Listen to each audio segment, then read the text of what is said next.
ادامه برنامه‌های رادیوی تاجیکستان.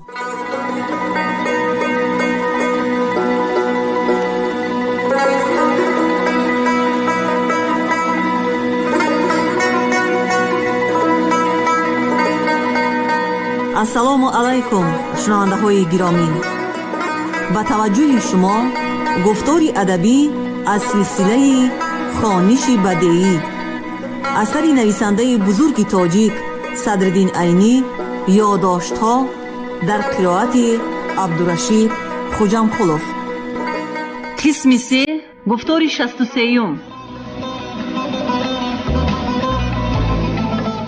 این خانه ز خشتی کهنه انداختم، در وی جشن زرفتگان ساختم،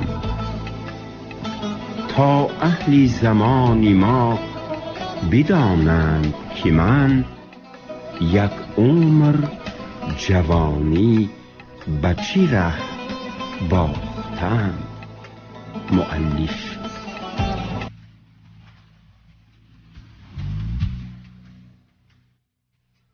در کارخانه شیخ 10 کوره و 10 سندان بود که در آنها تخمیناً 40 نفر آدم کار میکرد. بعضی از آنها دم پخش کن، بعضی اشان گدازگر، قالبگیر، سوهانگر، بوتساز و مانند اینها شده کار میکردند. مالی خامی در این کارخانه صرف شدنی میس، برنجی، روح، قلعگی و قرغاشین بر این فلوزات میتلها بود. انگشتش انگشتی قندم بود که انگشتگران از چوب درختان میوه‌دار تیار کرده آورده میدادند. قالب‌های چیزهای ریخته شدنی را از ریگ سیاه می ساختند. بوته‌ها به شکل قدح خرد و کلان ساخته می شدند که فلوزات را به قدری درکاری و موافق طلب چیزهای ریخته شدنی میده کرده و هم آمیخته در بوته انداخته به کوره نهاده می گداختند و آن فلوزات آمیخته گداخته شده را به قالب‌های چیزهای ساخته شدنی می ریختند. این فلوزات آمیخته بعد از گداخته شدن نام هر کدام اجزای ترکیبی خود را گم کرده یک نام نو می گرفت که وی را اوله می گفتند. محصولات کارخانه ریختگری گوناگون بوده، از همه بسیارترش زنگوله شتر بود. در شرایط بخارای سابق که همه نقلیاتش خواه در داخله و خواه در خارجه، چور قزاق، خیبه، افغانستان، دشت‌های ترکمن نشین با شتر بود و عموماً در آسیای میانه، خصوصاً در زندگانی بادیه گردان کوچمنچیان که شتر یگانه واسطه نقلیات بود، زنگوله از مالهای سیر مصریف به شمار می رفت. غیر از این اسباب متلی اسب، حلقه های قبه های دروازه و درها و مانند اینها در ریختگری از خوله ساخته می شدند. شیخ ریختگر که تخمیناً 60 ساله بود، قدی بلند، بدنی فربی، روی سفیدی پر داشت. تارهای زرچه‌ای که در میانه ریشی سفیدش می نمود در جوانی ملموی بودن او را نشان می داد. چشمی سرخچرنگش میژگان و پیشانه وسیع پرچینش قریب ابرو نداشت. شیخ دستاری سفیدی کلانی شیخانه می بست و جامه‌ای بنارسی ملایانه می پوشید و در دستش تسبیح گرفته بسیارتری وقتش را پیچیر کنان در چله خانه‌اش می گذرانید. او نه خط داشت و نه سواد. با وجود این در نمازهای جماعتی که در چله خانه‌اش ادا می یافت خودش امامتی می کرد. این شیخ مرید نمی گرفت، اما مخلصانش بسیار بودند که به زیارت قدمگاه قتیبه آمده به او نظر می دادند. او در 11 هر ماه قمری برای یادآوری غفص الاعظم عبدالقادر جیلان 11 می کرد. در 11 جهری ها آمده در چله خانه او جهر می کردند و اخلاصمندان و یا تماشابینان آمده از آن جهر برکت می بردند و یا آن را تماشا می کردند. هر کدامی اخلاصمندانش برای 11 تنگه هدیه می آوردند که این شماره مخصوصی نظر غوث الاعظم بود و فرزند طلب هم برای به 11 خرج کردن 11 تنگگی نظر می داد. شیخ یک قسمی این پولها را خرج کرده پلو پخته به 11 آمدگان را ضیافت می کرد و باقی مانده آن مبلغ هبایی به سرمایه عمومی شیخ ضم می شد. یگانه سخاوت شیخ این بود که به دردی چشم شدگان بی پول دارو می داد. آن دارو را خودش می ساخت. او سوخته روح را که توتیا می نامند در سرکا خوابانده می خشکاند و یک چیزی خاکه درست می کرد و به طلبگاران یک مقداری آن خاکه را به کاغذ پیچانده می داد. من با بهانه دارو طلبی، اما در حقیقت برای شیخ را از نزدیک دیده به او حالدان شدن، باری خود را آزاری چشمناک ساخته به چله خانه او رفتم. و در پیشگاه چله خانه پشت به یک دریچه که به طرف مزار گشاده می شد، بروی جای نمازی مله‌ای که بر بالای 4 قبط کرپچه سیرپخته پهن کرده شده بود تسبیح گردانده می نشست. او با در آمده سلام دادنی من پیچیرش را مانده، دستهایش را برو کشیده به سلامی من جواب گرداند و چه خدمت گفته از من پرسید. من آزاری چشم خود را حکایه کرده از وی داروی دردی چشم پرسیدم. فقیر به خدمت فقرا حاضر است گویان صندوقچه ای را که در پهلویش بود کشاد و از درونی وی یک کاغذ پیچ برآورده به من داده طریقه کار فرمودن آن را به طرز زیرین تعلیم داد. رو به هوا می خوابی، با انگشتانی دستی چپ پلکای چشمت را می کشایی و با نوگی 2 انگشتی دستی راستت از این دارو یک چندی گرفته یا شافی شفا دهنده یعنی خدا به حرمت امام قتیبه به چشمان من شفا ده گویان به چشمت می ریزی. با همین درد چشم تو برطرف می شود. بعد از آن شیخ گفت این فقیری پرتقصیر، پرکوتاهی، پرگناه، هرچی یافتم از شرفی خاکروبی مزاری پر آثاری حضرت امام قتیبه یافتم. در زمان جوانیم در جواری همسایگی این درگاه در یک دکانچه ریختگری می کردم. بار دردی چشم شده 1 هفته از کار ماندم و داروی دوای طبیبان فایده نداد. بعد از آن به روحانیت حضرت امام قتیبه التجا بردم.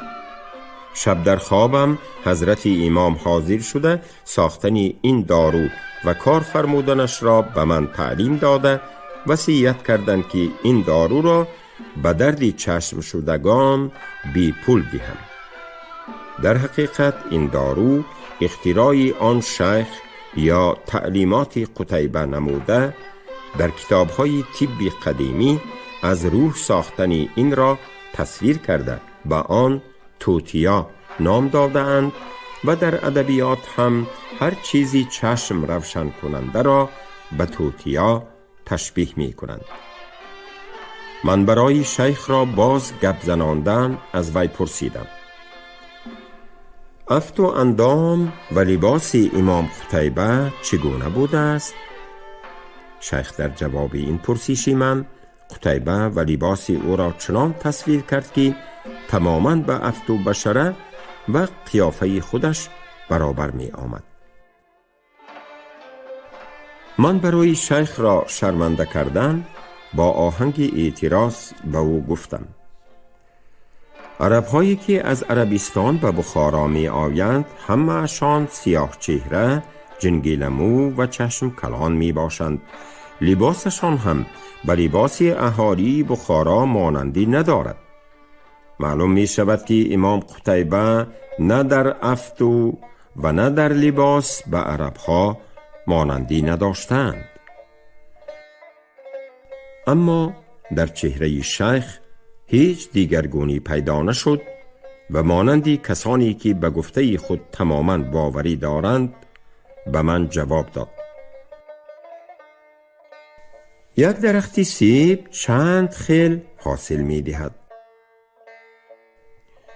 بعضیش کلانی پره، بعضیش مجمارق آفتاب زده، بعضیش کج و کلیب و بعضیش کیرم خورده و هاکذا. مثل همین آدمان یک مملکت هم یک رنگ نمی شوند. در خصوص لباس باشد همین طرز گفتن ممکن است که امام قتیبه عجب نیست برای با مردمی محلی همرنگ شده آنها را به دین اسلام کشیدن لباسی محلی پوشیده باشند. من باز با آهنگ شبه آمیز و با سوال انکاری گفتم: مگر 1000 سال از زمان ما پیشتر هم مردمی بخارا مانند حاضره لباس می پوشیدند؟ عجب نیست که 1000 سال پیش هم باباهای ما مانند ما لباس می پوشیده باشند، گفت شیخ. اما او پی برد که من از جوابهای او قناعت حاصل نکردم، بنابراین رفتی سخنش را دیگر کرده به من با زبان شیخهای جاهلی در مناظره ملزم گردیده گپ زده مرا خاموش کردن خواست. اگر پیر شده از عمر برخوردار شدن خواهی شکاکی نکن. جوانان شکاک و بی آداب جوان مرد می شوند، گفت در حالتی که به پیشانه و رویش خون دویده بود. البته اکنون جای گپ نمانده بود. من به دوایی بی پول دادهش تشکر کرده از جا خیستم. شیخ در حالتی که چشمی سرخچه‌اش با آتش غضب باز هم سرختر گردیده بود نافارمانه سر جنبانده مرا گسیل کرد. شیخ به کارخانه ریختگریش کم می درآمد. فقط روزی یک بار در آمده مالهای تیار شده را حساب کرده گرفته به انبارش می گذرانید. از بس که همه کارکنان وی کاربی بودند، در بودن و نبودن او یک ذیل کار می کردند. وی فروش محصولاتش را در چله خانه می کرد. از بس که خریداران او همه و فروشان جلابان بودند، چله خانه به پیش وی در آمده سودا را برابر کرده پول می دادند و شیخ مالی فروش شده را از انبار با دست خود گرفته به آنها می داد. شیخ فرزند نداشت.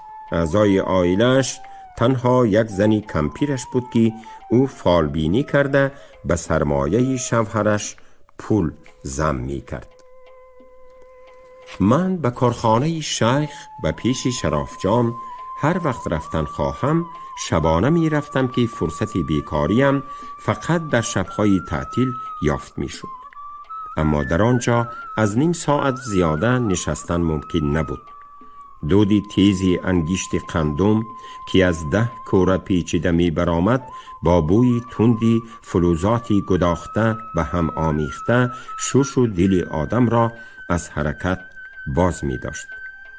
کارکنان آنجا تا درون چشم و گوش و بینیشان تماما سیاه شده رفته بودند که رنگ اصلیشان معلوم نبود.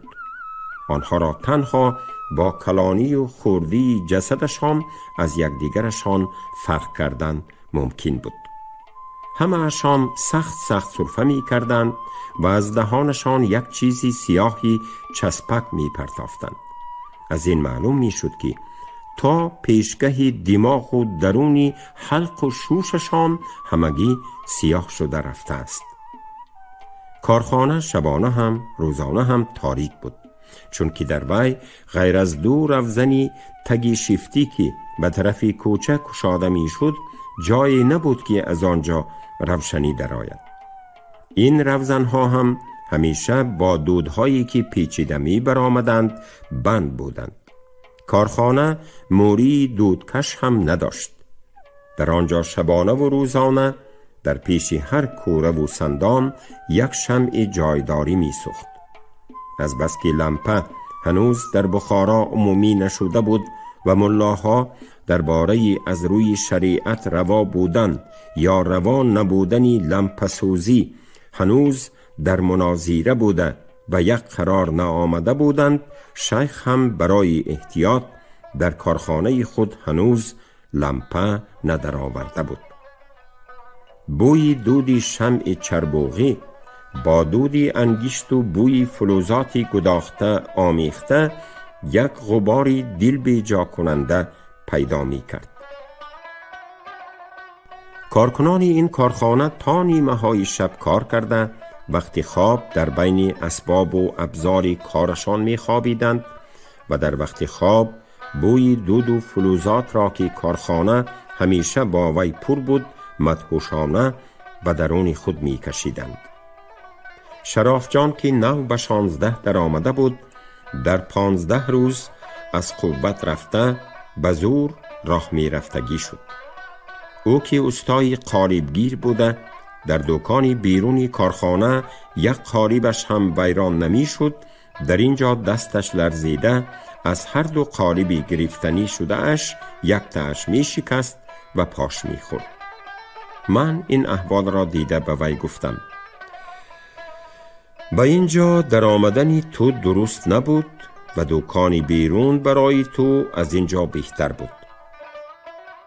اگر اختیار در دست خودم می بود به یگان کسب دیگر می در آمدم، از همه بهتر بود، گفت او با تبسمی زهرآمیز و بعد از 2-3 بار سرفه کردن سخن خود را دوام داد. من از پدر 12 ساله ماندم. مادرم در زندگی محتاج شده از شیخ 50 تنگه بونک اونسی مزد کار گرفته مرا به او به شاگردی داد. شیخ مرا برای استا کردن در نزد استای دکانی بیرونش ماند. آن استا آدمی خوب است. در بدل 4 سال به من همه هنرهای ریختگری را یاد داد. من به وی شاگرد باشم هم از سومیکاری خودش در روزهای کار مرا سیر کرده ایستاد. لیکن برای مادرم و برای لباس از شیخ باز پیش بونک گرفتم که قرضم به 100 تنگه رسید. اکنون من مجبورم که تا تمام شدنی قرضم از شیخ در اینجا کار کنم. قرض شیخ با برکه است، هیچ تمام نمی شود، گفت خنده کنان یک استای کلانسال که در نزدیکی ما در پیش سندان نشسته با خایسکچه برای زنگوله ها زبانک می ساخت. بعد از این استا وضعیت جدی گرفته سخنی خود را دوام داد. من 20 سال باز در این کارخانه کار می کنم، اما قرضم از شیخ تمام نمی شود، بلکه سال تا سال زیاد می شود، چون که مزد کار به خرج ضروریم نمی رسد. باز ناچار 5 و 10 بونک می گیرم. من سخت جان بودم که در مدتی 20 سال در میانه این بوی و دودی زهرآلود تا حال نمردم، وگرنه در این مدت منه بسیار جوانانی همکارم را با دست خود بستم، یعنی مردم. شیخ به جای اینکه در حق آن بیچارگان دعای و فاتحه کند پولی مرا خورده رفتند، گفته هنوز آنها را دعای بد می کند. سخنان آن استای سال خورده را کارکنان دیگر سرشان را پس و پیش جنبانده تصدیق می کردند. اگر رنگی آنها را دوده انگشت سیاه نکردگی می بود، از دهشت این سخنان که از تلف شوی بی محل آنها خبر می داد در روی آنها علامت مرگ را مشاهده کردن ممکن می شد. اما با شنیدن این سخنان در تمام اعضای بدنی جوانی نورسی ناکام شرافجان علامتی ناامیدی از حیات ظاهر شده لرزش پیدا شد. من با مقصدی تأثیری سخنانی استای سالخورده را سستر کرده ضمناً به شرافجان تسلی دادن هیچ کس بی اجل نمی مرد گفتم. در پیشانه سیاهی استای سالخورده چین پیدا شد و او آتشینانه گفت: ای صحرایی، به بام مدرسه برآمده خودت را به زمین پرتافته آزموده بین که میموری یا نمیموری. شرافجان 6 ماه در آن کارخانه کار کرد. روز تا روز احوالش گرانتر و سرفه‌اش زیادتر شدن گرفت. آخر از حرکت باز مانده در خانه‌اش افتاده خوابید و بعد از 1 ماهی در خانه خوابیدنش خبری مرگ او را به من استای سابقش رسانید. من با او برای تعزیه رسانی به خانه شرافجان رفتم. به نحوه و فغان مادرش طاقت کرده نمی شد. استای سالخورده هم با چند نفر کارکنان کارخانه شیخ به جنازه رسیده رفت. مرده را برده به پشته ترکی جندی گرانیدیم. در بازگشت من، استای سالخورده و استای سابق شرافجان همراه شدیم. مرگ جوانی نورس به همه امان بد تأثیر کرده بود. هیچ کس چیزی نمی گفت. وقتی که به کوچه طرف غربی مسجد کلان به منزل خود نزدیک رسیدیم، استای سالخورده آهی کشیده و به کسی نگاه نکرده خود به خود گفت: این شیخ بدمور که همه را بی اجل می کشد، خودش کی بی اجل می مرده باشد. باز خاموشی سر شد. در گوشه غربی شمالی مسجد کلان ما از هم جدا شدیم و هر کس به جای خود رفت. سوختار.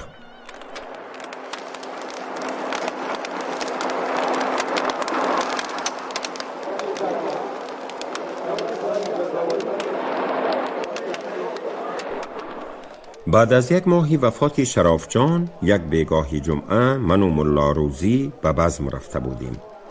ساعتهای 1 شب به مدرسه برگشته آمده هر کداممان به حجره خود در آمده خوابیدیم.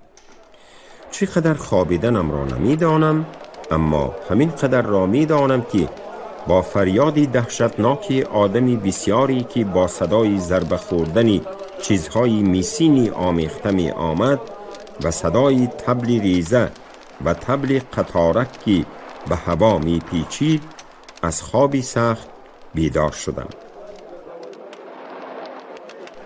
دهشتی قلقله چنان که خواب دیده ایستاده باشم دوام می کرد، اما مانند سیاهی کابوس پخش کردگان دست و پایم حرکت نمی کرد و از جایم جنبیده نمی توانستم. بعد از ثانیه خواص خود را جمع کرده چشم گشادم. درون حجره روشن بود و به در پرده کاغذین مانند پرتوی آفتاب روشنی تیزی عکس می کرد، اما آن روشنی مانند پرتوی آفتابی که در روزی شمالی سخت از بین برگ‌های درختان گذشته آمده باشد با سایه پرچه ها آمیخته در جنبیش و بیقرار بود. من لباسهایم را پوشیده زود از حجره فرآمده بروی مدرسه رفتم. بامهای حجره های طرف شرقی مدرسه از آدم پر بود و از همان طرف نزدیک به مدرسه شوره آتشی دودآلود پهن شده زبانه زده به هوا می پیچید و مانند تیر و کمان هوا قوسی قوزه زبان آتش گوناگون رنگ می تافت. کاشن‌های گنبدهای مسجد کلان و مدرسه میرزا عرب با عکس شوره آتش چشم خیره کننده می درخشیدند. من هم به بام مدرسه برآمدم. کوچه کلانی بین مسجد کلان و مدرسه و بالا کوچه شرق شمالی مدرسه بام‌های همسایه‌ها پری آدم بودند. آدمان از کوچه و بام‌ها شهر سوخت، یاری رسانید، گویان فریاد می کردند و در بام‌ها دیگ‌های میس و لعلی‌ها را با چوبک‌ها که داشتند می زدند. در کوچه کلان شبگردان با تبل کوب‌ها تبل‌های ریزه و قطارک را با بانگ خطر می نواختند. آتش در سری حولی شیخ ریختگر علنگه می زد. بعضی‌ها با ستیل‌ها و مشکابان با مشک‌هاشان از حوض قاضی کلان که یک گذر آنسوتر از جای سوختار و در چخوری 4 متری واقع شده بود آب می کشاندند. آدمان بر بالای بام ایستاده ستیل و مشک‌ها را از دست آبکش‌ها به بام کشیده برآورده به طرف آتش می پاشیدند. آب‌هایی بر روی آتش پاش خورده مانندی آبی که در دیگی روغنی داغی در گرفته ایستاده ریخته شده باشد، آتش را باز هم شعله‌ورتر می کردند.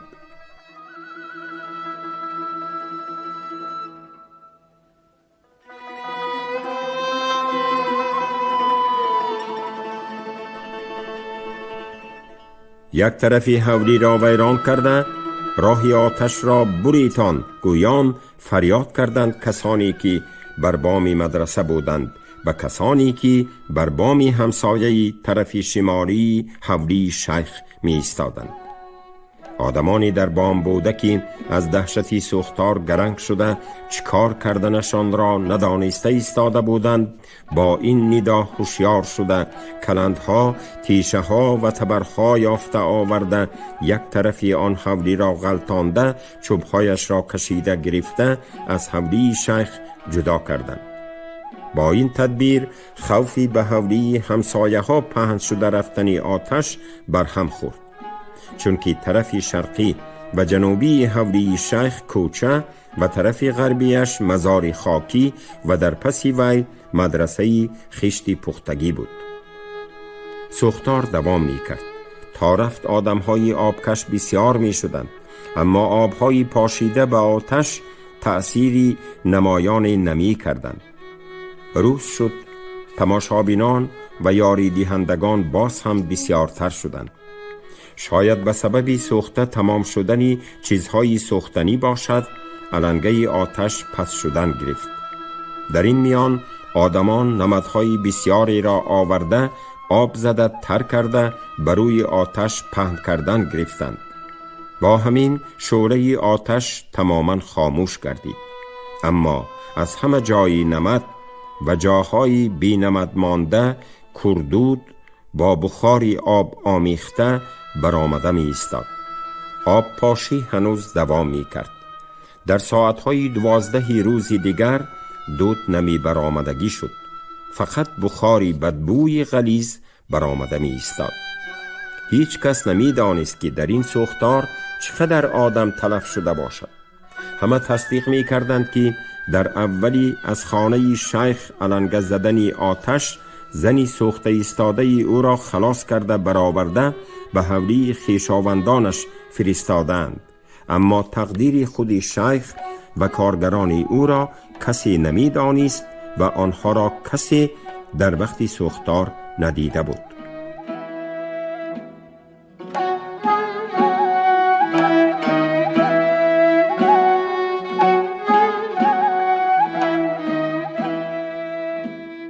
شما گفتاری 63 رو از روی اثری نویسنده بزرگی تاجیک صدرالدین عینی یادداشت‌ها شنیدید.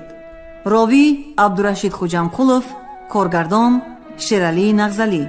پایان گفتاری ادبی از سلسله خوانش بدیعی.